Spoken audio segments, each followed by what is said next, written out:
Mother's Day na bukas mga kapatid. Ang tanong ko, nakabili na ba kayo ng regalo para kay nanay? Bale, may isang food expo sa Pasay na perfect sa mga health-conscious na nanay. Ito ang report ni Faith Del Mundo. Mama, nanay, mommy, inay, inang. Iba-iba man ang tawag, iisa lang ang ilaw ng tahanan. At dahil Mother's Day na bukas, may naisip na ba kayong magandang regalo? Worry no more!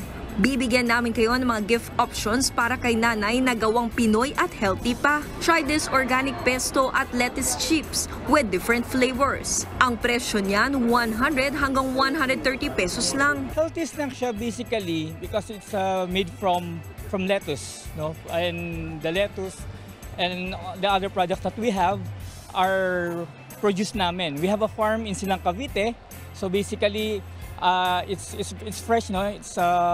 It's picked on the same day, and then we produce it immediately. Meron ding mixed fruit chips, gaya ng guava, purple yam, banana, mango at sweet potato.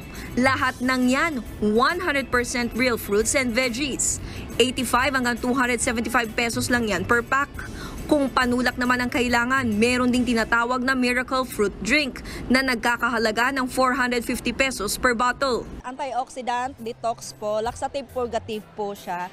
And then ang pinakamaganda po sa kanya is may property po siya na anti-angiogenesis na mag-paralyze ng mga tumor, then cancer cells po. Antibacterial, booster po siya ng immune system natin dahil may magnesium, potassium po siya. So mainam sa mga blood vessels natin sa regulation po ng dugo tulad ng mga nanay. So ilan lang yan sa mga produktong tampok sa International Food Exhibition o IFEX sa World Trade Center sa Pasay. Maraming mapapagpili ang mga produkto dito mula Luzon, Visayas at Mindanao. Pwede mo ring isama si mama para siya na mismo ang makapili. Hanggang bukas na lang ang Food Expo alas 10 ng umaga hanggang alas 7 ng gabi. Nagbabalita mula sa Frontline, Faith Del Mundo, News 5. Mga kapatid, Andre Felix po. Iba na ang may alam at may pakialam sa panahon ngayon. Para sa tuloy-tuloy na balitaan sa Frontline kahit weekend, mag-follow at subscribe sa social media pages ng News 5.